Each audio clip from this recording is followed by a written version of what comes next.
शांति कुंज के अंदर यदि हम लोग प्रवेश करें तो प्रवेश करते समय में गुण जिसके समुद्र हृदय में इस मानवता इशारा का द्वारा जखीरा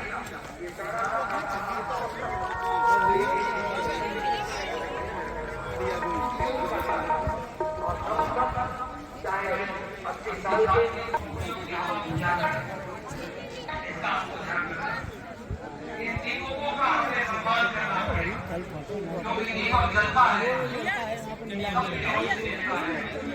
मुझे जाता है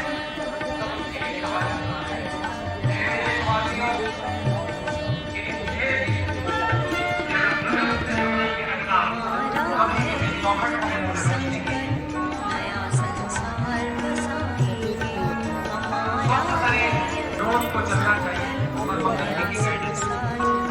आइए ये संकल्प की संकल्प का दीप एक है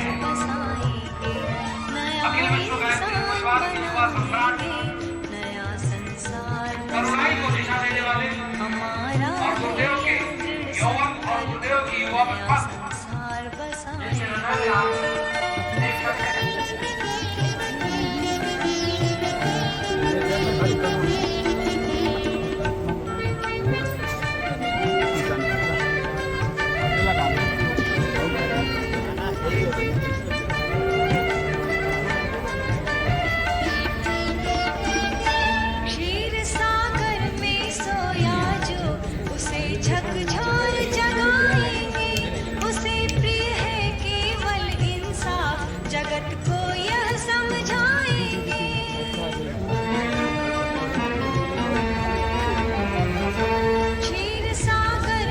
सोया जो उसे झकझोर जगाएंगे, उसे प्रिय है केवल इंसाफ, जगत को यह समझाएंगे, जगत को यह समझाएंगे, फल देना जिसका नया भगवान बनाएंगे, कर्म फल देना जिसका नया भगवान बनाएंगे, नया इंसान संसार बसाएंगे, हमारा है यह दृढ़ संकल्प, नया संसार बसाएंगे।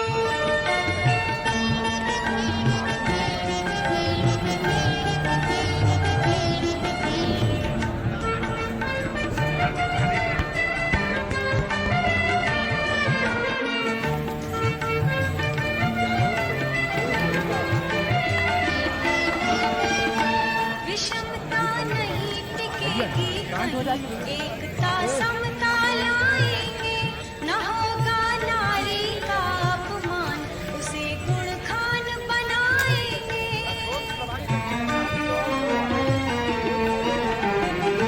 विषमता नहीं टिकेगी कहीं, एकता समता लाएंगे, न होगा नारी का अपमान, उसे गुण खान बनाएंगे, गुणों की खान बनाएंगे, निकम्मे प्रचलन बदलेंगे, धरा को स्वर्ग बनाएंगे, निकम्मे प्रचलन बदलेंगे, धरा को स्वर्ग बनाएंगे, नया इंसान बनाएंगे, नया संसार बसाएंगे, हमारा है यह दृढ़ संकल्प, नया संसार बसाएंगे।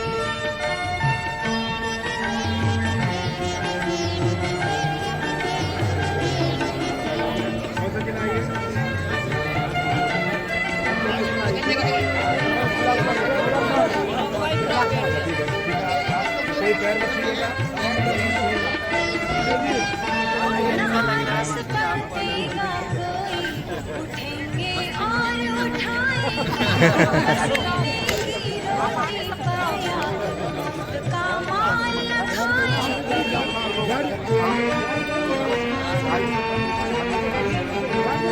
आलस बरतेगा कोई, उठेंगे और उठाएंगे, पसीने की रोटी पर्याप्त, मुफ्त का माल न खाएंगे, यहीं से घुमा यहीं से घुमा के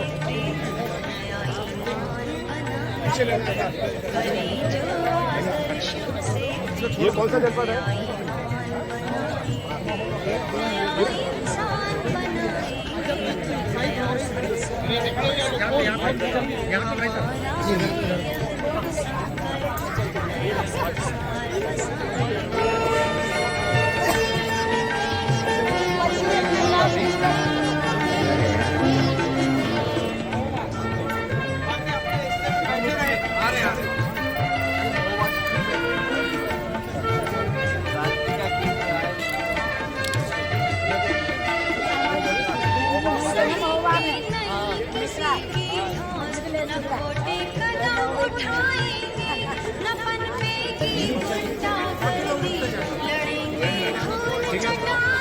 माता जी आप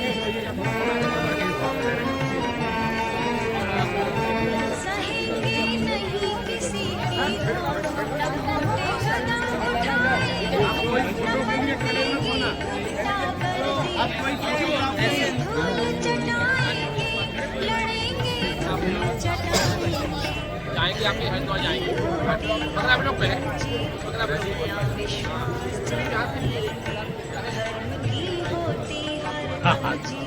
नया विश्वास जगाएंगे, नया इंसान बनाएंगे, नया संसार बसाएंगे।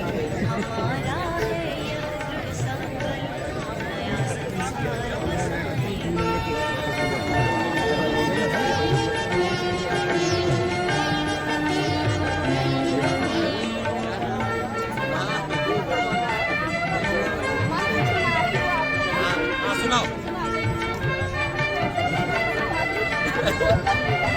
अच्छा बड़ी हो जाएगी तो विश्वविद्यालय में आके सुनाएंगे। शर्म पाखंड सच्चाई सब अपनाएंगे, भ्रांतियों की लगलेगी दाल, ज्ञान के दीप जलाएंगे।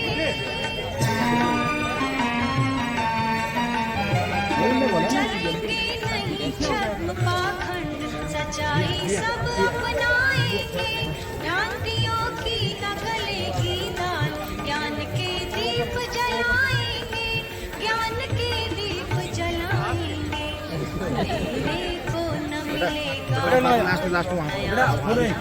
बचाएंगे, अंधेरे को न मिलेगा ठोर, नया अभियान रचाएंगे, नया इंसान बनाएंगे, नया संसार बसाएंगे।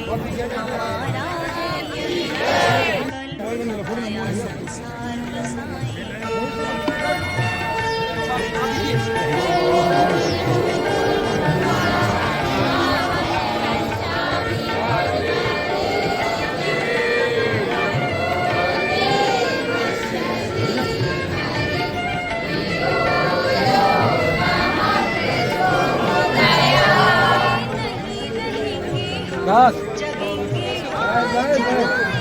बाकी फिर पीछे पीछे पीछे पीछे पीछे पीछे रहे पीछे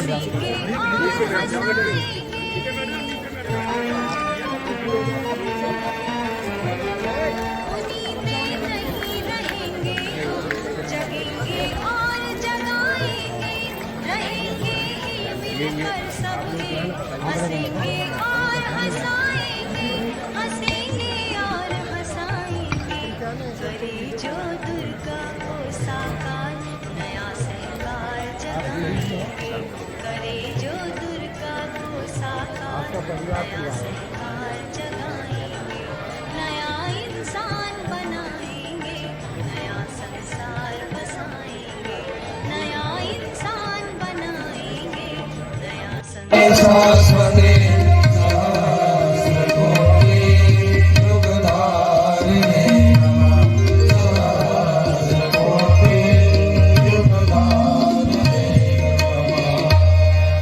परम श्रद्धेय डॉक्टर साहब का हमारे बीच में शुभागमन हो चुका है, वो अपना स्थान ग्रहण कर रहे हैं।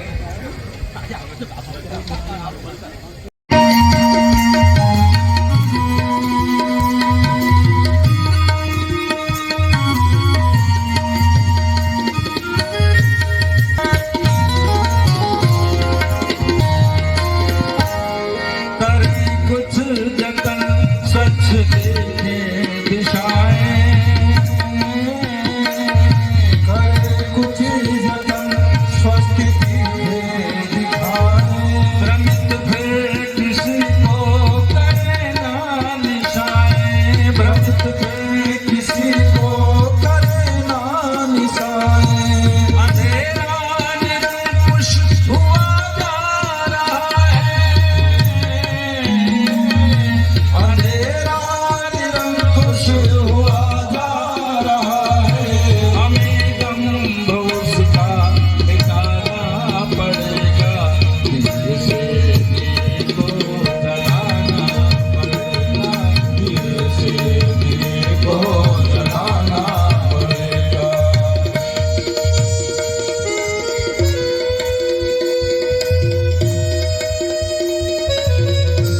ओम।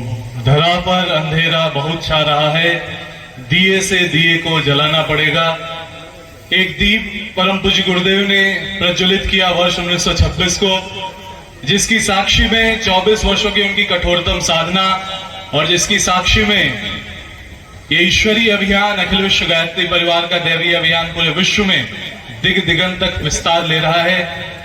आज कहें तो उसी श्रृंखला में एक और मील का पत्थर है कि हर आयोजन जहां सत प्रवृत्ति संवर्धन के भाव से नए नए स्वजन जुड़ते हैं, नई पीढ़ियां खुद को गढ़ने का संकल्प लेती है, ऐसे ही एक दिव्य आयोजन में झांसी की इस पावन धरती पर हम सब एकत्र हुए हैं। दीप यज्ञ का ये पावन अवसर है और यदि हम बात करें साथियों तो युग सृजता युग निर्माण योजना के युग सृजताओं को गढ़े जाने का ये क्रम है और इसका उद्घोष वाक्य जो परम श्रद्धेय ने सदैव दोहराया, बी एंड मेक, पहले बने। और आज हमारा ये सौभाग्य है कि परम श्रद्धेय डॉक्टर साहब परम श्रद्धेय जी जिन्होंने स्वयं के जीवन को शिष्यत्व के भाव से गुरु चरणों में अर्पित किया, वे स्वयं बने और उन्होंने आने वाली पीढ़ियों को गढ़ने के लिए लाखों करोड़ों बच्चों को अपना करके उनको भी परम पूज्य गुरुदेव परम वंदनीय माता जी का संदेश देकर के इस मिशन के लिए तैयार किया और मिशन को दी गई उनकी सबसे शानदार भेंट, अपने उस युवा रत्न को उन्होंने मिशन को समर्पित किया जो पूरे विश्व में एक शानदार ऊंचाई एक युवावस्था में हासिल करके आगे बढ़ रहे थे। लेकिन आज उनका वो अनुभव जो वैश्विक स्तर का अनुभव है, जिसमें कि वो प्रखरता नजर आती है, जिस प्रखरता के साथ वो पूरे विश्व के बड़े से बड़े यूनिवर्सिटी, कॉलेजेस, वैज्ञानिकों, राजनयिकों से मिलकर के मिशन का प्रतिनिधित्व वहां पर करते हैं, तो उसमें वो आत्मीयता नजर आती है कि वो गांव सुदूर क्षेत्र में जाकर के एक एक गायत्री परिजन को गले लगाकर उन्हें परम पूज्य गुरुदेव परम वंदनीय माता जी की उसी आत्मीयता को समर्पित करते हैं। साथियों, यदि हम कहें तो साधनात्मक पुरुषार्थ करते हुए परम पूज्य गुरुदेव के विचारों को अक्षरशः सत्य मान करके कण कण क्षण क्षण राम काज कीने बिना मोहि कहां विश्राम के भाव से संकल्पित है। उनका चिंतन वही कहता है कि अब बात सिर्फ ये नहीं कि शांति कुंज किसी दायरे में किसी भौगोलिक सीमा में सीमित है। उनका चिंतन कहता है कि गुरुदेव की युग निर्माण योजना में south Asian institute of peace and reconciliation को हम शांति कुंज लाएंगे और शांति कुंज की शांति को पूरे विश्व में फैलाएंगे। उनके चिंतन में गुरुदेव का वो भाव आता है कि साहित्य लेके गुरुदेव का अपने साथ वो बाल्टिक नेशन में अकेले जाते हैं और एक बार गुरुदेव का साहित्य लेकर के पहुंचते हैं तो आज बीत गए कई वर्ष जब वहां के हरेक राजनयिक, हरेक राष्ट्राध्यक्ष एशिया के पहले centre for Baltic cultural studies में जब भी भारत आते हैं तो सबसे पहले शांति कुंज और देव संस्कृति विश्वविद्यालय आते हैं। संदेश उनका यही है कि हम गुरुदेव के उस महान मिशन को गर्व और गौरव के साथ जन जन तक ले जाएं। शांति कुंज के अंदर यदि हम लोग प्रवेश करें तो प्रवेश करते समय में गुरुदेव ने लिखाया, मनुष्य में देवत्व का उदय, धरती पर स्वर्ग का अवतरण। इस मनुष्य जीवन को प्राप्त करने के रूप में देवत्व की जो संभावना प्रत्येक व्यक्ति के अंदर, प्रत्येक जीवात्मा के अंदर विद्यमान है, सन्निहित है, उसी के जागरण की प्रेरणा मां गायत्री का ये पावन मंत्र प्रदान करता है। जब हम लोग गायत्री का मंत्र बोलते हैं तो कहते हैं तत् सवितुर्वरेण्यम भर्गो देवस्य धीमहि धियो यो नः प्रचोदयात्। वो जो देवस्य शब्द है वो बड़े गंभीर भाव को लेकर के आया शब्द है। शास्त्र कहते हैं कि देवता उसको कहा जाता है जिसके अंदर 3 गुणों का वास होता है। देवो दानदवा दीप दानदवा दिवस्थिते भवदिवा। देवो दानदवा, उसके अंदर देने का भाव होना, देने का अधिकार, देने की सामर्थ्य, देने की शक्ति अनेकों के पास होती है, देने का भाव बिरलों के पास होता है। व्यक्ति ऊंची जगह पर पहुंच जाता है, उसके पास देने के लिए बहुत कुछ होता है, पर हृदय ही संकीर्ण है, दिल ही छोटा हो गया, मन ही गरीब हो गया, तो सब कुछ पा लेने के बाद भी व्यक्ति गरीब ही बना रहता है। अंदर देने का भाव आए।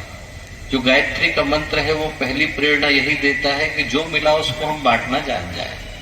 विद्या मिली बांट दें, ज्ञान मिला बांट दें, धन मिला बांट दें, अनुभव मिला बांट दें, क्षमता मिली बांट दें, प्रतिभा मिली बांट दें। वो जो बांटने का भाव है, साझा करने का भाव है, वो गायत्री मंत्र की प्रथम प्रेरणा है। एक बहुत प्यारी कथा आती है कि एक संत थे, और पहले के समय में परंपरा हुआ करती थी कि मधुकरी के लिए जो सन्यासी होते थे वो 3 ही घरों के आगे जाकर के खड़े होते थे। कहते किसी से कुछ नहीं थे, मौन भाव से वहां जाकर के खड़े होते थे। जो मिलना है वो मिल गया तो ठीक, नहीं मिला तो फिर उस दिन का भोजन ईश्वर के हाथ छोड़ा और जाकर के निवास किया। तो वो संत जो थे 2 घरों पे जाके खड़े हो चुके थे, मिला कुछ नहीं था। तीसरे घर पर जाकर के खड़े हुए तो वहां एक छोटी बच्ची ने दरवाजा खोला और दरवाजा खोल करके वो बोली, उसके आंख में आंसू, बोले स्वामी जी आज देने को कुछ भी नहीं है, मन बहुत था पर देने को कुछ भी नहीं। वो संत बोले कि एक काम कर बेटा, जमीन पर पड़ी धूल दे दे। उसने जमीन की धूल ली और संत को दी। संत ने वो धूल माथे पे लगाई और बड़ी खुशी के साथ आगे को बढ़े। उनके जो शिष्य थे वो बोले कि गुरुदेव आपने धूल क्यों ली, इससे तो किसी का भला होने वाला नहीं। संत बोले नहीं बेटा, उस बच्ची का भला होएगा। आज उसके पास देने का भाव है पर देने के लिए कुछ है नहीं। बोले यदि उसके देने का भाव चला गया तो उसके जीवन का सब कुछ चला जाएगा। बोले मैंने उसके देने के भाव का सम्मान किया है। आज यदि वो मुट्ठी खोलना जानती है तो कल को भगवान उसकी मुट्ठी को भरना सिखा देगा। जिसके पास ईश्वर ने दिया है वो इस भाव के साथ दिया है कि वो दूसरे को दे। देवो दानदवा, दीप दानदवा, दीप की तरह से प्रकाशित हो। जहां बैठ गया वहां पर उसके अंदर अंधेरे से लड़ने का भाव आ जाए। जो गायत्री का मंत्र कहता है कि वो भाव हमारे अंदर विकसित करने की आवश्यकता है। हम में से हर व्यक्ति भगवान सूर्य नहीं बन सकता कि पूरे ब्रह्मांड को प्रकाशित करे, पर हम में से हर व्यक्ति के अंदर ये संभावना है कि वो दीपक बन सकता है। जितना क्षेत्र हमको मिला उतने के अंदर हम लोग प्रकाश पहुंचाए। अपने घर को पवित्र करें, अपने परिवार को पवित्र करें, अपने गली को, अपने मोहल्ले को, अपने कार्य क्षेत्र को पवित्र करें। दीपो दानदवा, देव के अंदर देने का भाव आए, दीप की तरह से प्रकाशित होने का भाव आए। और अंतिम बात शास्त्र कहता है कि वो व्यक्ति देवता बनता है जो जहां बैठ गया वहीं पर स्वर्ग का निर्माण कर लेता है। जो स्थिति भवति वा, जहां बैठ गया स्वर्ग को उसकी आवश्यकता है, उसको स्वर्ग की आवश्यकता नहीं। वो जहां बैठ गया वो जगह स्वर्ग कहलाती है। भागवत में कथा आती है एक संत की। वो संत थे, उनने जीवन में इतने पुण्य करे कि उनको लेने के लिए स्वयं देवराज इंद्र आए। और जब लेकर के गए तो उनने कहा कि कहाँ ले जा रहे हैं। बोले मैं आपको महलोक तक छोड़ करके आऊंगा, अंदर घुसने का अधिकार तो मुझे भी नहीं। इंद्र बोले कि आपने इतने पुण्य किए हैं कि आप उस जगह पर जा रहे हैं जहां पर घुसने का अधिकार तो मुझे भी नहीं, मैं आपको द्वार तक छोड़ने के लिए आया हूं। उनने कहा कि मैंने कोई पाप किया है। बोले हाँ एक पाप किया है, बदले में क्या मिलेगा। बोले बदले में जितनी देर के लिए पलक झपकती है बस हम आपको नरक के द्वार पर ले जाएंगे और एकदम दिखा करके ले आएंगे, अंदर भी नहीं घुसना पड़ेगा। बोले बस गए और लेकर के आए, इतना ही आपको करना पड़ेगा। बोले अच्छा ठीक। बोले पहले नरक ही चलते हैं। तो हमने कहा ठीक। जैसे ही नरक को गए और संत को ने अंदर घुसाया और निकाला, निकालने भर में अंदर से धन्यवाद की आवाजें आने लगी। धन्यवाद, थैंक यू। कौन बोल रहा है? संत ने पूछा। बोले अंदर जो लोग अपने अपने पापों की सजा भुगत रहे हैं, कष्ट से पीड़ित हैं, उनको अलग अलग तरह की यंत्रणा और यातना दी जा रही है। जैसे ही आप गए तो आपके कर्मों की शीतलता इतनी थी, आपका प्रेम, आपकी आत्मीयता, आपका भाव इतना था कि आपके घुसने भर से जो हवा निकली, शीतल बयार निकली, उसने उन लोगों को तृप्त किया। इसलिए अंदर से धन्यवाद बोल रहे हैं। संत ने कहा कि फिर मुझे महलोक को लेकर के मत जाओ, मैं यही इन लोगों के मध्य में बैठूंगा। इंद्र बोले क्या कर रहे हैं साहब, आप बैठेंगे तो आपका सारा पुण्य इनको मिल जाएगा। बोले यही तो मैं चाहता हूं, यही चाहता हूं कि मैं अपना पुण्य इन लोगों को बांट दूं। यदि मेरे घुसने भर से इन लोगों को इतनी तृप्ति मिली तो इनके बीच बैठने से इनको कितनी तृप्ति मिली। बोले मैं तो इन्हीं के बीच में बैठना चाहता हूं। बोले यदि आप बैठेंगे तो बड़ा गलत हो जाएगा, अनर्थ हो जाएगा। बोले क्या होगा? मैं आपको महालोक तक नहीं ले जा पाऊंगा। बोले इन सारे लोगों को बीच में आपका पुण्य बट जाएगा और इन लोगों को जीवन देना पड़ेगा। ये लोग तृप्त और संतुष्ट हो जाएंगे, पर आपका पुण्य चला जाएगा। वो संत बोले कि चिंता की कोई बात नहीं, मुझे स्वर्ग की आवश्यकता नहीं, मैं यहीं बैठूंगा, इसी जगह को स्वर्ग बनाऊंगा। वो जो संतोष है, द्विस्थिते भवति वा, गायत्री का मंत्र कहता है जहां बैठ गए देने का भाव, जहां बैठ गए प्रकाशित करने का भाव, जहां बैठ गए स्वर्ग बनाने का भाव। ये तीन भाव जिसके अंदर आ गए उसके जीवन में शुभ मंगल और कल्याण का ही उदय होता है। जो गीत की पंक्तियां भी हम लोग सुन रहे थे, दिए से दिए को जलाना पड़ेगा, उसका संदेश एक ही है, अर्थ एक ही है, संकेत एक ही है, आदर्श एक ही है, प्रेरणा एक ही है। प्रेरणा यही है कि हम में से हजारों दिए आज यहाँ पर बैठे हैं। इतने दिए तो स्वर्ग के अंदर भी नहीं होंगे जितने आज झांसी की धरती पर बैठे हैं। तो हम में से प्रत्येक के अंदर इतना प्रकाश, इतनी सामर्थ्य, इतना बल, इतना संभावना और इतना संकल्प उदय होना चाहिए कि हम जहाँ बैठे हैं वहां पर देवताओं को भी दिवाली मनाने के लिए आने के लिए बाध्य करते हैं। जो गाय स्थिर चित्त शांत मन के साथ उसी शक्ति का आवाहन करते हैं जिसको हम लोगों ने सद्ज्ञान की, सत्प्रेरणा की देवी मां गायत्री कह करके पुकारा। स्थिर चित्त शांत मन के साथ मां गायत्री का पावन मंत्र साथ साथ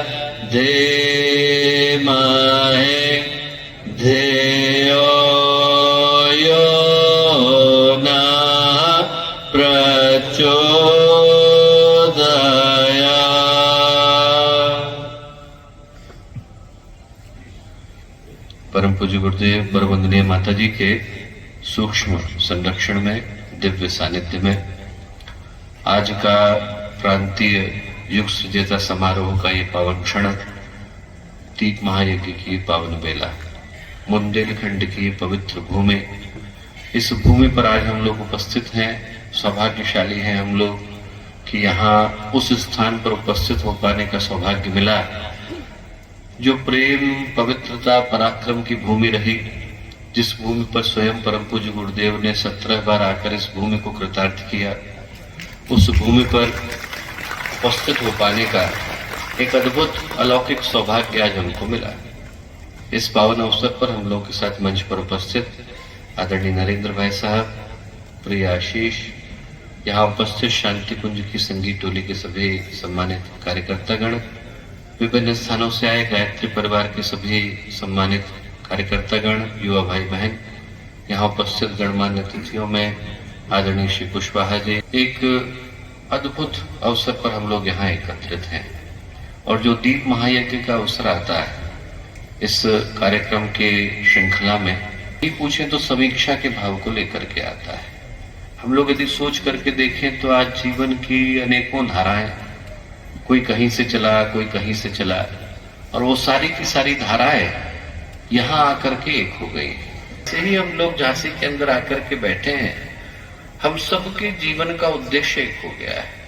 अलकनंदा है, भागीरथी है, नंदाकिनी है, मंदाकिनी है, सब अलग अलग ग्लेशियरों से निकलते हैं। कोई केदारनाथ से निकलती है, कोई बद्रीनाथ से निकलती है, कोई गंगोत्री से निकलती है, गोमुख से निकलती है। पर जैसे ही सारी धाराएं मिलकर के एक बनती हैं, गंगा बनती है, तो सबकी पूर्णा होती गंगा सागर में ही जाकर के होती है। हम लोग अलग अलग कारणों से पूज्य गुरुदेव से आकर के जुड़े। हो सकता है कि किसी के जुड़ने का कारण गुरुदेव का लेखन रहा, किसी ने गुरुदेव के साहित्य की एक पंक्ति को पढ़ा और उसने उसके जीवन को बदला। हो सकता है कि किसी को साधना ने जोड़ा हो, किसी को सेवा ने जोड़ा हो, किसी के हृदय में वृक्षारोपण का भाव आया हो, किसी को क्रांति ने जोड़ा हो, किसी के जीवन का कोई भी कारण हो सकता है। पर आज जब हम लोग मिलकर के एक गायत्री परिवार का हिस्सा बन गए तो हम लोगों की पहचान एक हो गई। गुरु एक है, दिशा एक है, जाना एक और लक्ष्य एक है, मंतव्य एक है, गंतव्य एक है। अब उस गंतव्य के अंदर न परिवर्तन की संभावना है, न उसके अंदर कोई परिशोधन की संभावना है। आज अनेकों जगह से आई हुई ये धाराएं एक जगह पर एक गंगा के अंदर आकर एक महासागर के अंदर जाने का हिस्सा बन गई। मिलने के कारण भले से अलग अलग हो सकते हैं। अभी थोड़े ही दिन पहले एक स्थान पर मैं था, लगभग 1 वर्ष हुआ। उस जगह पर हम लोग गए तो जैसे ही शक्तिपीठ से निकले तो निकलने के बाद एक सज्जन आए, बोले कि हमने अपनी जगह पर एक बहुत बड़ा वाचनालय, बहुत बड़ा पुस्तकालय पूज्य गुरुदेव के साहित्य का बनाया है। यदि आपके पास थोड़ा सा समय हो तो आप जरा एक बार चल करके उसको देख लें। हम लोग चलते हैं। बिल्कुल गए। गुरुदेव के सारे साहित्य को लेकर उन्होंने एक बहुत बड़ा पुस्तकालय लगभग 3 मंजिल का बनाया हुआ था। तो स्वाभाविक क्रम में मेरी आदत है हर एक से पूछने की, आप कब जुड़े, कैसे जुड़े, गुरुदेव का साहित्य कब से पढ़ना शुरू किया। तो पूछा उनसे। अब जैसे ही पूछा तो उन्होंने कहा कि अभी कुछ ही महीने हुए मैंने गुरुदेव का साहित्य पढ़ना शुरू किया। सामान्य रूप से ऐसा होता है कि लोगों को जुड़े हुए वर्षों हो गए। कोई 25 वर्ष से पढ़ रहा है, कोई 30 वर्ष से, कोई 40 से, कोई 50 वर्ष से। तो ऐसा लगभग पहली बारी सुना कि 2 या 3 महीने ही हुए उनको पढ़ते हुए, और उन्होंने इतने बड़े साहित्य अपने पुस्तकालय की रचना करी, वाचनालय की रचना करी, सारे साहित्य का संग्रहण किया। इंसान था, घूसखोरी का मेरा काम था। बोले मैं लोगों से कमीशन लेता था और लेकर के काम कराता था। बोले मेरे जीवन का सिद्धांत एक ही था कि व्यक्ति के दाम अलग अलग हो सकते हैं पर खाता हर कोई। तो बोले मैं जो है कोई कितना भी पैसा दे करके काम कराना। बोले एक बार मैं एक जगह पर था और मैं काम कराने के लिए गया और एक अधिकारी ऐसे आए कि वो कितना भी पैसा ले और काम न करने को तैयार हो। बोले कितना भी मैं पैसा बोलूं कितना ले लें, बोले बिल्कुल नहीं लेंगे। तो बोले मैंने उनके सहयोगियों से पूछा कि ये पैसा नहीं लेते हैं। बोले साहब ये पैसा नहीं लेंगे, गायत्री परिवार के। तो बोले ये पैसा नहीं खाते। बोले इनका कोई ना कोई कमजोरी तो होगी। बोले इनकी कमजोरी इनके गुरुदेव है। बोले आप इनसे ये बोलिए कि मैं वाङ्मय की स्थापना कराना चाहता हूँ तो जरूर आपके काम को कर देंगे। तो बोले मैं उनके पास गया, कुर्ता धोती पहन करके गया और मैंने उनसे कहा कि मुझे मेरे घर में वाङ्मय की स्थापना करनी है। बोले जैसे ही उन्होंने सुना तो जो मुझसे बात करने को तैयार नहीं होते थे, उनने मुझको बिठा करके अच्छे से बात करी। 1 घंटे बिठाया, चाय भी पिलाई और जितना साहित्य था वो सारा का सारा जो है मेरे घर में कुछ छोड़ने के लिए आया और काम भी करके गए। तो बोले कि मेरे मन में एक छोटा सा भाव आया पर मैंने किताबों को अपने घर में डंप कर दिया, करके भूल गया। 7 वर्ष गुजर गए। कोरोना के समय में उनको कोरोना हुआ। अब देखिए दुर्भाग्य और सौभाग्य। कोरोना के समय में कोरोना हुआ और उस समय में क्या था कि व्यक्ति इतना ज्यादा परेशान था और इतना ज्यादा चिंतातुर था कि घर के लोग भी घर के लोगों से बात नहीं करते थे। तो बोले एक कमरे के अंदर में बंद हो गया, लोग बाहर ही जो खाने की थाली ला करके छोड़ देते थे। अब उसी कमरे के अंदर 14 दिन के लिए बंद हुआ, क्वारंटीन हुआ। बोले वो वही कमरा था जहां पर मैंने गुरुदेव के साहित्य को डंप किया था। बोले मैंने उसमें से एक किताब निकाली 14 दिन के लिए जैसे ही था, और जैसे ही मैंने पहली पुस्तक पढ़नी शुरू करी तो रखी नहीं गई। मैं पूरी की पूरी पुस्तक एक बार में पढ़ गया। एक पढ़ी, दूसरी पढ़ी, तीसरी पढ़ी। बोले जब मैं कोरोना के लिए गया तो अंदर जिस व्यक्ति के रूप में गया, बाहर निकला तो दूसरा व्यक्ति हो गया। गुरुदेव के साहित्य ने उस व्यक्ति को इतना बदला कि उनने पूरा वाचनालय की स्थापना करी। तो हो सकता है कि किसी के जुड़ने का कारण गुरुदेव का साहित्य रहा, किसी के जुड़ने का कारण जन्म जन्मांतर की यात्रा रही। एक अपने पुराने कार्यकर्ता थे, अब तो बहुत भारत सरकार में बहुत प्रतिष्ठित पद पर है, वो गुरुदेव के पास गए तो उन्होंने कहा गुरुदेव आपके यहाँ बहुत सारे लोग हैं जो बहुत सारा काम करते हैं, पर कुछ लोग ऐसे हैं कि कुछ काम नहीं करते, तब भी आप उनसे मिलते हैं। गुरुदेव ने कहा कि बता ऐसा कौन सा व्यक्ति है। तो उन्होंने एक सज्जन का नाम लिया। बोले कि वो कभी गायत्री परिवार का कोई काम नहीं करते पर हर महीने आपसे मिलने के लिए आते हैं। तो गुरुदेव ने क्या उत्तर दिया? गुरुदेव बोले कि पिछले 3 जन्मों से उसने मेरा बहुत काम किया है, इस बार आराम करने दो। तो जन्म जन्मांतर की यात्रा है, कोई साहित्य से जुड़ा, कोई जन्मों से जुड़ा। जुड़ने के कारण अलग अलग हो सकते हैं दोस्तों, पर अब हम लोग जब आकर के इस गंगा का हिस्सा हो गए तो हमारी अपनी व्यक्तिगत पहचान का और निजी उद्देश्य का कोई मूल्य नहीं रह जाता, वो खो गई। कोई यदि जाकर के देखे प्रयाग के अंदर तो गंगा और यमुना के पानी को अलग अलग नहीं कर पाएगा। दोनों दिखने में एक ही जैसे लगते हैं, किसी का मन भी करे कि ये ढूंढना चाहे इसमें गंगा कहाँ है, यमुना कहाँ है, तो दिखेगी नहीं। अब जैसे ही हम लोग गायत्री परिवार के अंदर आ गए तो न मेरा नाम चिन्ह में रह गया, न आपका नाम कुछ रह गया। हम सब मिलकर के अब गायत्री परिवार का सदस्य हो गए, कार्यकर्ता हो गए, उसके घटक हो गए, उसके अंग बन गए। न मेरी अपनी कोई पहचान है, न आपकी अपनी कोई पहचान है। हम सब मिलकर के अब गुरुदेव के अंग और अवयव बन गए। और जो अंग अवयव बनने की बात की यात्रा होती है वो सौभाग्य की यात्रा होती है। जब व्यक्ति गुरुदेव का अंग बन जाता है, उनका अंश बन जाता है, तो बनने के बाद वो यात्रा शुरू होती है जिसको हम दीप बनने की यात्रा कह करके पुकारते हैं। मैं कहूंगा कि आज के दिन सबसे पहले तो हम लोग उस सौभाग्य का स्मरण करें जो गुरुदेव से जुड़ने के नाते हमको मिल पाया। इस संदर्भ में महाभारत का एक उदाहरण मैं आपको दे करके बताता हूँ। महाभारत का युद्ध हुआ, करोड़ों लोग उसमें लड़े, करोड़ों ही मरे, करोड़ों ही हताहत हुए। अब यदि किसी के मन में आए कि हम उन सारे लोगों की सूची बनाएं जो दोनों तरफ से लड़े, उन सबका नाम लिखने के लिए बैठे, तो कोई कितना भी चाहे सबका नाम लिख पाना संभव नहीं। हमारे लिए छोड़ दीजिए, महर्षि वेदव्यास के लिए संभव नहीं जिन्होंने महाभारत को लिखा। हर व्यक्ति का नाम कोई याद नहीं रखता, पर अर्जुन का कोई भूलता नहीं, युधिष्ठिर का कोई भूलता नहीं, भीम का कोई भूलता नहीं, क्योंकि नाम हरेक के याद नहीं रखे जाते। नाम उनके याद रखे जाते हैं जो भगवान की योजना में सहयोगी बन पाते हैं। नाम उन्हीं के याद रखे जाते हैं। न जाने कितने आए, न जाने कितने लड़े, उनके नाम कोई याद नहीं रखता, पर भगवान के सहयोगियों का नाम कोई भूलता नहीं। न जाने कितने लेखक आए, न जाने कितने साहित्यकार आए, न जाने कितने रचनाकार आए, आते हैं चले जाते हैं, उनको कोई याद नहीं रखता। पर मीरा को कोई भूलता नहीं, सूर को कोई भूलता नहीं, कबीर को कोई भूलता नहीं, चैतन्य को कोई भूलता नहीं। नाम उनके याद रखे जाते हैं जो भगवान की योजना में सहयोगी बन पाते हैं। न जाने कितने लखपति आते हैं, न जाने कितने करोड़पति आते हैं, न जाने कितने अरबपति आते हैं, आते हैं चले जाते हैं, उनके नाम कोई याद नहीं रखता। पर भामाशाह का कोई भूलता नहीं, मानधाता का कोई भूलता नहीं, क्योंकि नाम उनके याद रखे जाते हैं जो भगवान की योजना में सहयोगी बन पाते हैं। जो आज का दिव्यज्ञ है वो यही पुकार लेकर के आया दोस्तों।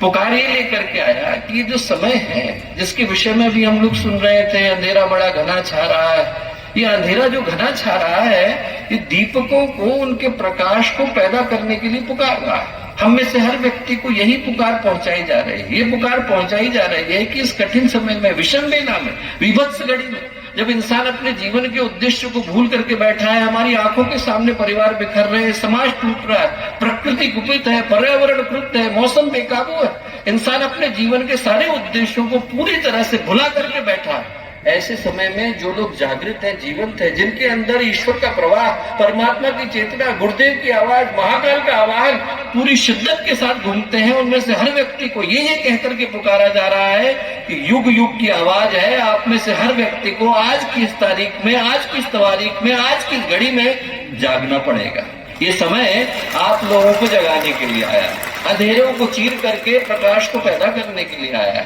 हम में से हर व्यक्ति को याद दिलाता आया कि जो घड़ी है, आज के समय की घड़ी, दुख की घड़ी, वेदना की घड़ी, पीड़ा की घड़ी, पतन की घड़ी, इस घड़ी को हम लोग स्वीकार करने वाले नहीं।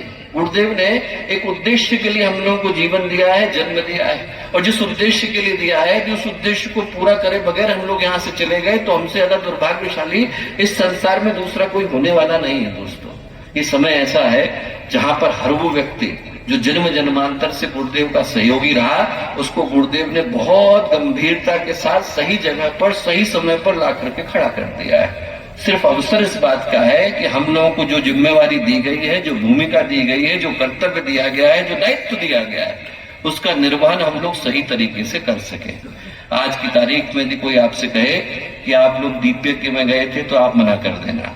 आप कहना हम लोग दीपयज्ञ में नहीं गए थे, हम लोगों का प्रमोशन हो रहा था, हम प्रमोशन की पार्टी अटेंड करके आ रहे हैं। आप में से हर व्यक्ति को गुरुदेव ने अपना सहयोगी बनाने के लिए बुलाया है, हर व्यक्ति को देवता बनाने के लिए बुलाया है, हर व्यक्ति को ये कह करके बुलाया है कि इस घड़ी में हम में से हर व्यक्ति को उस जिम्मेवारी को, उस कर्तव्य को, उस दायित्व को लेने की आवश्यकता है जो आज की परिस्थितियां पुकार रही हैं। ये जो समय है वो इसी पुकार को लेकर के आया दोस्तों। कुछ समय ऐसे होते हैं जो भगवान व्यक्तिगत दृष्टि से आवाज लगाते हैं। आपको कोई इनविटेशन देना हो तो इनविटेशन देने के लिए आपको ईमेल से भी भेजा जा सकता है, पोस्ट भी किया जा सकता है, व्हाट्सएप से भी भेज सकते हैं, एसएमएस भी कर सकते हैं, नोटिफिकेशन भी लगा सकते हैं, सर्कुलर भी भेज सकते हैं। पर कुछ इनविटेशन ऐसे होते हैं जिनको हम लोग देने के लिए जाते हैं, और कुछ इनविटेशन ऐसे होते हैं जिनको हम लोग कहने के लिए जाते हैं। सिर्फ देने के लिए नहीं जाते, कहने के लिए जाते हैं कि यदि आप नहीं आओगे तो थोड़ा बुरा लगने वाला है। ये जो हमारे घर की शादी है, जो हमारे घर का विवाह है, आपके घर में शादी होती है तो हम लोग राह चलते व्यक्ति को थोड़ी बुलाते हैं कि आइए जरा और हमारे घर में बैठ जाइए, शादी होने वाली है। हम उसको बुलाते हैं जिसके साथ जन्म जन्मांतर का संबंध रहा, जिसके साथ हम लोगों के लंबे समय की साझेदारी रही। ये समय ऐसा है कि गुरुदेव ने उनको बुलाया है जिनके साथ जन्म जन्मांतर की यात्रा रही। आप में से हर वो व्यक्ति जो यहाँ आकर के बैठा है वो व्यक्ति है जिसको गुरुदेव ने न जाने कितने जन्मों में देखा, परखा, जांचा, पड़ताला, और आज की तारीख में ये कहकर के बुलाया कि जब इस युग निर्माण योजना का एकदम क्लाइमेक्स का क्षण आएगा तब आप में से हर व्यक्ति को अपनी भूमिका का निर्वहन करना है। बुलाया उसको जाता है जिसके साथ जन्म जन्मांतर की यात्रा रहती है, लंबे समय की एक यात्रा रहती है, लंबे समय का भाव रहता है, लंबे समय का गठबंधन रहता है, लंबे समय की साझेदारी रहती है। हर वो व्यक्ति जो यहाँ आकर के बैठा वो आया नहीं है, बुलाया गया है। आप में से हर व्यक्ति को ये सोच करके बुलाया गया है कि इस कठिन समय में समाज को नई दिशा देने के लिए हर जागृत व्यक्ति को आगे आने की, ऊपर उठने की, समाज को नई दिशा दिखाने की आवश्यकता है। एक घटना में कई बार सुनाता हूं कि एक व्यक्ति थे, 27 साल से उनके यहाँ बालक नहीं हुआ। अपने मित्र से कहा कि भाई आप जाते हैं सिद्ध संतों के पास, आशीर्वाद मांग लीजिए। उनने एक अपने मित्र से कहा, मित्र जो है मथुरा जा रहे थे, गुरुदेव से उन्होंने प्रार्थना करी। गुरुदेव ने कहा कि मैं एक आत्मा उसके घर में भेज देता हूँ। बालक हो गया। अब बालक हो जाने के बाद वो भूल ही गए कि किसके आशीर्वाद से हुआ। हर जगह पर वो जाते थे, तो उनको लगा कि अब न जाने किस संत के आशीर्वाद से, भगवान जाने किस देवी देवता के आशीर्वाद से बालक हुआ। बालक 12 साल का हो गया। घूमने के लिए एक दिन गए वृंदावन से मथुरा पहुंचे। मथुरा में देखा लिखा हुआ है घिया मंडी अखंड ज्योति संस्थान। उन्होंने कहा गुरुदेव का नाम हमने सुना है, हमारे एक मित्र थे जो गए थे और गुरुदेव का आशीर्वाद लेकर के आए थे, चलिए उनसे एक बार मिल करके आते हैं। गए ऊपर गए तो गुरुदेव लेख लिख रहे थे, तो उन्होंने कहा कि अब बीच में व्यवधान देना अच्छा नहीं, वहीं साइड में खड़े हो गए।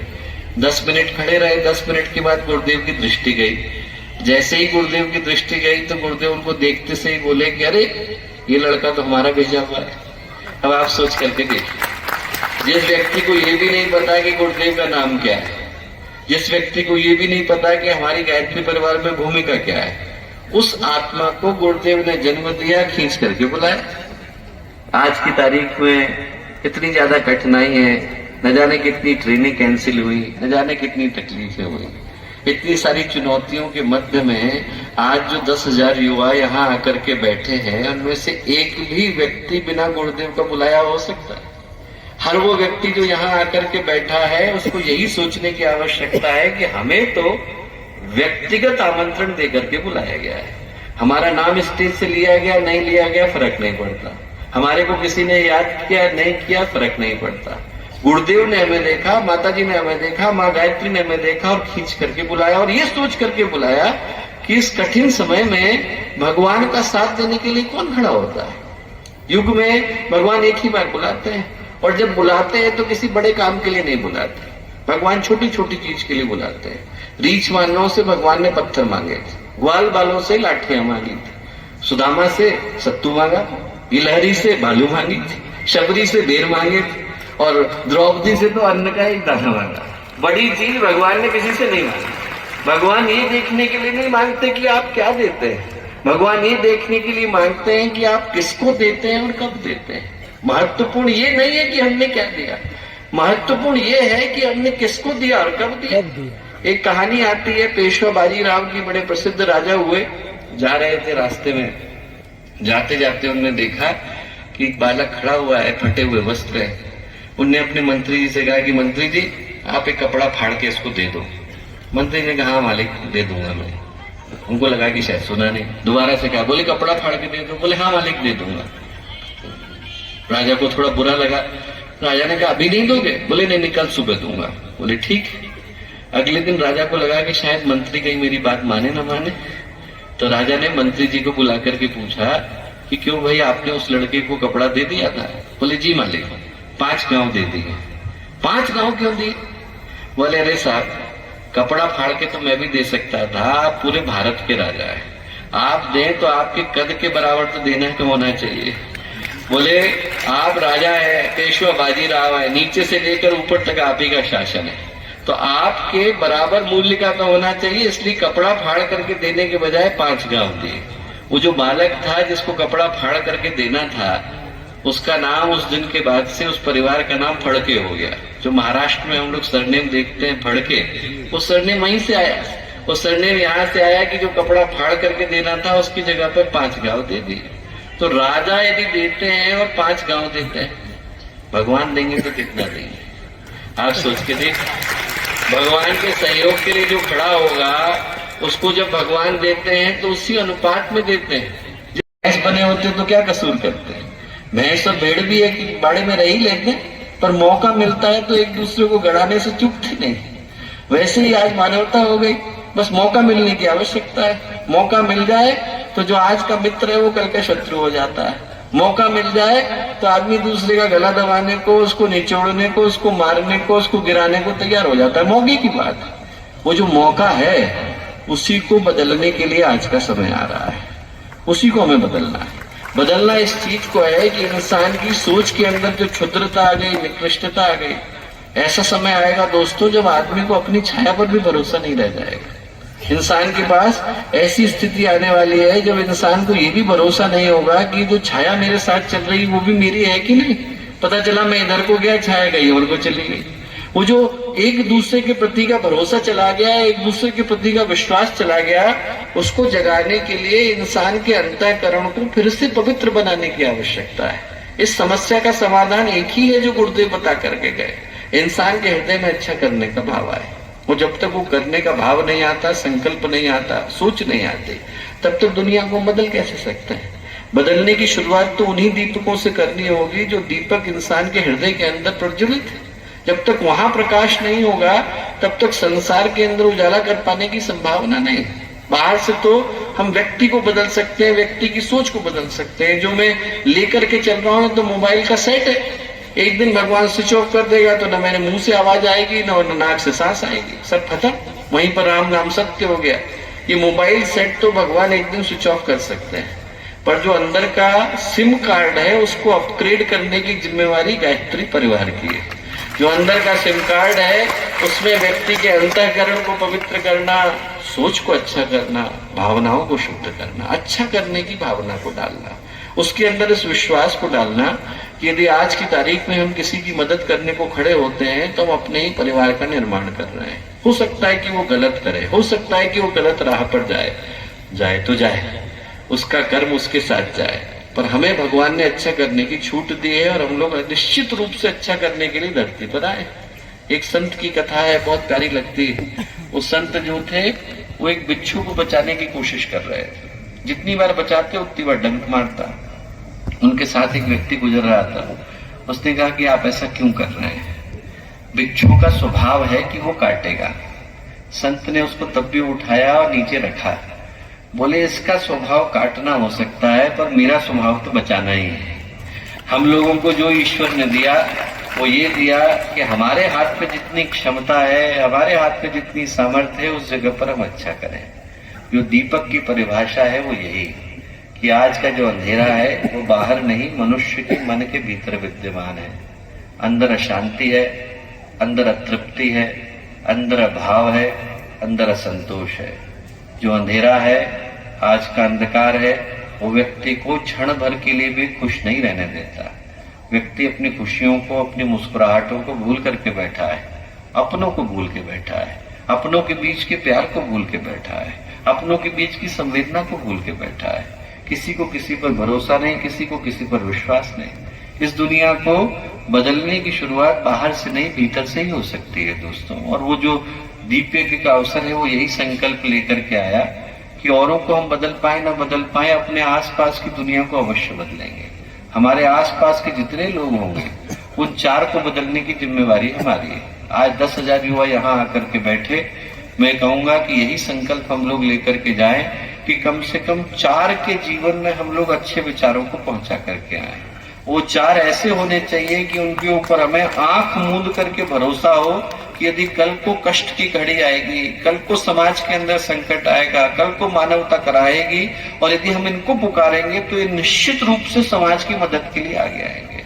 कोई यदि आपसे पूछे कि गायत्री परिवार कहाँ है, तो गायत्री परिवार अकेले शांति कुंज में नहीं है, और उन 5,000 केंद्रों में भी नहीं है जहां पर प्रज्ञा संस्थान है, और उन 80 देशों में भी नहीं है जहां पर गुरुदेव की शाखा है।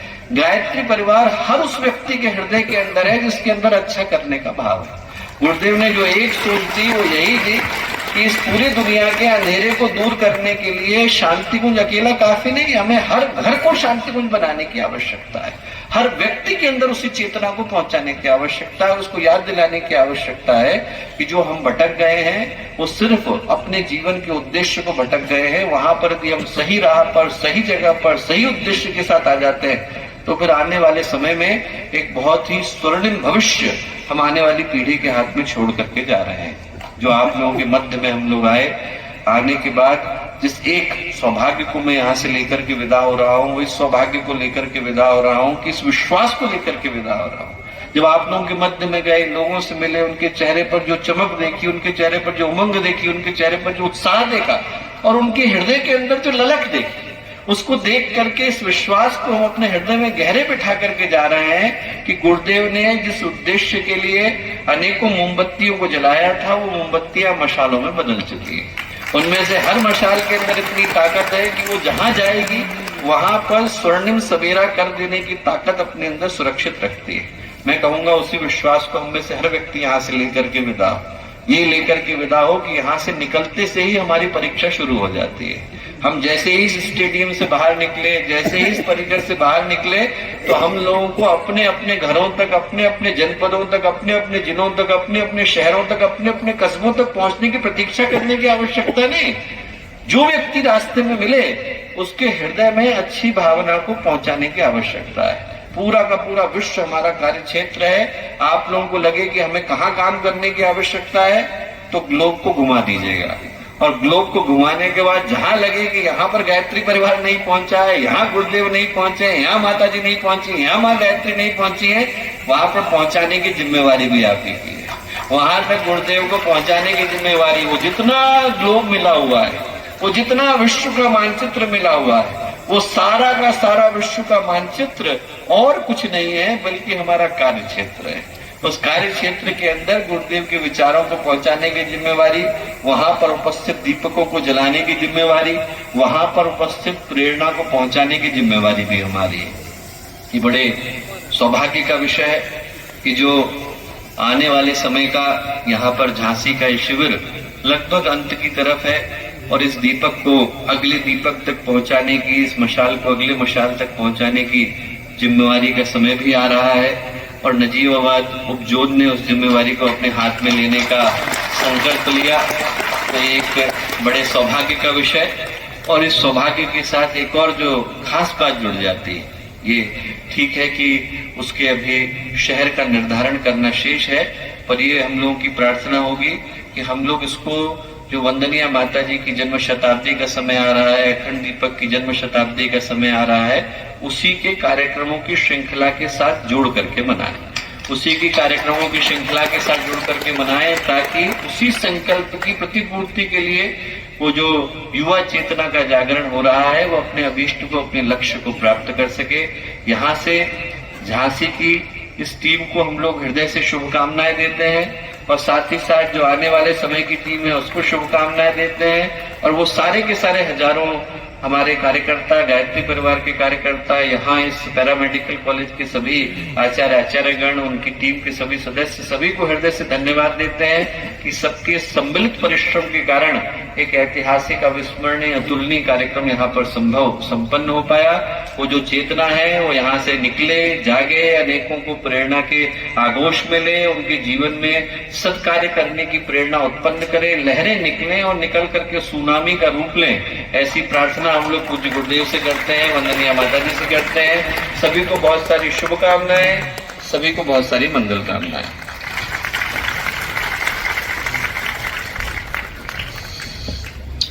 परम पूज्य गुरुदेव परम वंदनीय माता जी के माध्यम से जिन्होंने अपनी बाल्यावस्था को उनके समक्ष बिताते हुए युग निर्माण की योजना को अपने सामने उस भाव को जिया, परम श्रद्धेय डॉक्टर साहब, परम श्रद्धेय जी का उल्लास है, वही बड़े से बड़े संकल्पों को पूर्ण करेगा। हम सभी पूर्ण भाव के साथ परम पूज्य गुरुदेव परम वंदनीय माता जी के अंशधर, जिनके रगों में वो रक्त बहता है, वो एक टीम प्रकाशित हुई तो उससे प्रकाश पाते हुए युवाओं की एक नई टीम खड़ी है। और ये आयोजन जो आपके आंखों के सामने आज आप अभी देख रहे हैं, जहां तक आवाज जा रही है, सभी से एक निवेदन है कि एंड्रॉइड फोन हो तो एंड्रॉइड फोन और एप्पल फोन हो तो एप्पल फोन, शांति कुंज वीडियो फिर भी आपको अखिल विश्व गायत्री परिवार की विराटता का थोड़ा सा बोध आज के ऑनलाइन दुनिया में करा सकता है। उससे जुड़िए और जो भी संदेश आपको यहाँ पर मिले हैं उसके रिकॉर्डेड वर्जन आपको मिलेंगे Shanti Kunj video YouTube channel mobile app पर। सभी से निवेदन है कृपया व्यवस्थित हो जाए और एक बार आइए, ये मशाल हस्तांतरण वो जिम्मेदारी जिसको लेकर के आपको जन जन के बीच में जाना है। हम बदलेंगे, हम सुधरेंगे, एक बनेंगे।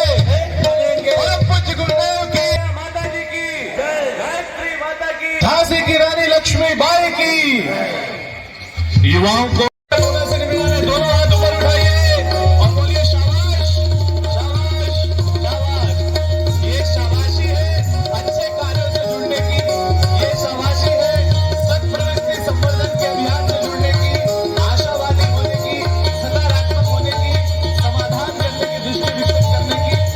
मंच की दाईं ओर जो जगह है, हमारे मशाल को लेकर के उत्सुक हो रहे युवाओं से निवेदन है कि कृपया वहां थोड़ी सी जगह बना दें। हम इस मशाल को यहाँ से बहुत दूर जाना है, वहां तक जाने के लिए विशेष जगह बनाते बैठे हैं, वो भी हमारे बीच बैठे हैं सभी गणमान्य, इस शहर के मूर्धन्य और 75 जिलों से आए हुए हमारे सभी सम्मानीय भाई बहन।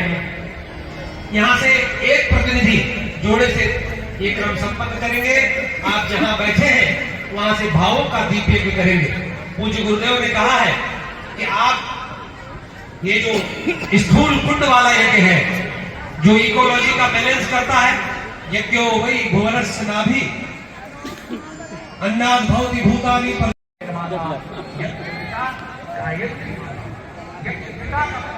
पालन करने वाले और गायत्री माता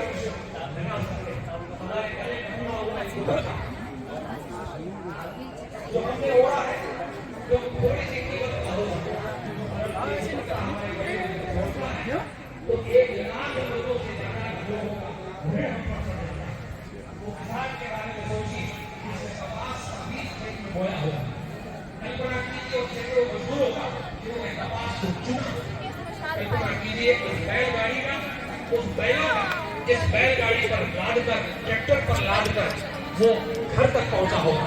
वो रोड जिस पर वो ट्रैक्टर और बैल चले होंगे, उन रोड बनाने वालों का ऋण। वो कपास फैक्ट्री तक पहुंचा होगा, धागा बनाने वालों का ऋण। वो धागा जब कपड़े का रूप लिया होगा उसका ऋण, और वो कपड़ा जब रंगा गया होगा उसका ऋण। कट के वो जब डिटेल के रूप में किसी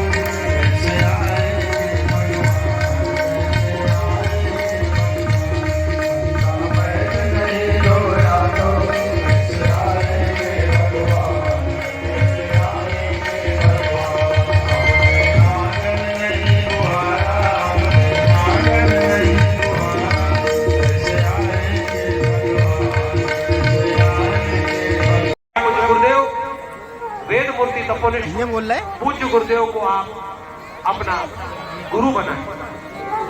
कल यहाँ पर गुरु दीक्षा होगी प्रातः काल माता बहन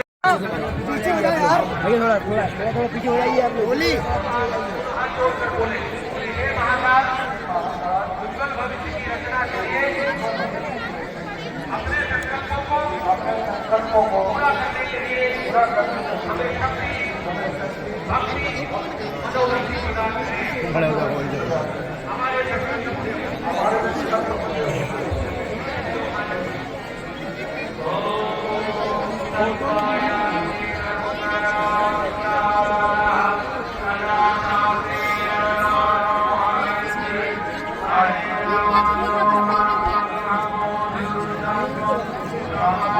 ऐसे लेके एक जला दे।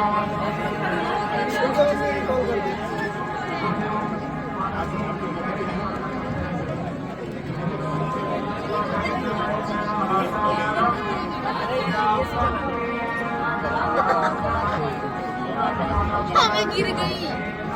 इधर से आके जला ले। आपके बाल छोटे से हैं, मेरे जल जाएंगे।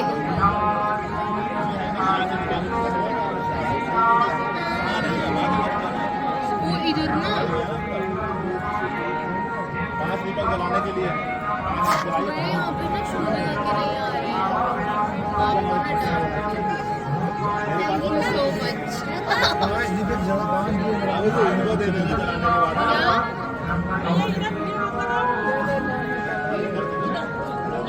प्रियंका चल गए। मैं तो अपने पूरी फैमिली मेंबर्स की मैंने तो इतने सारे जला दिए किसी एक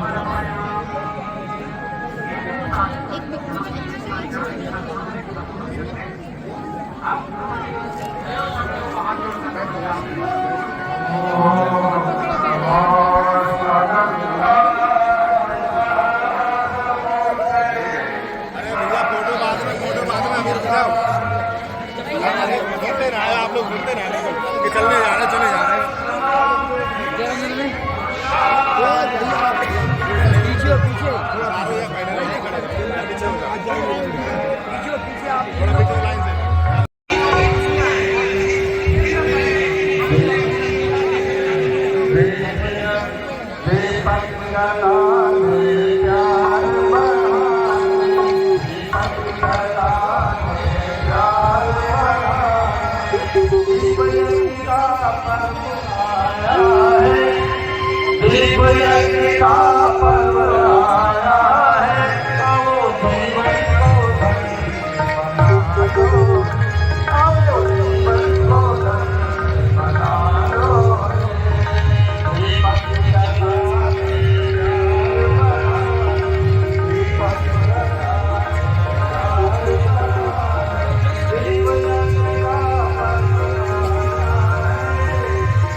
जो जहां है बैठ जाए, सुरक्षा वाले स्वयं सेवक सब बैठ जाए।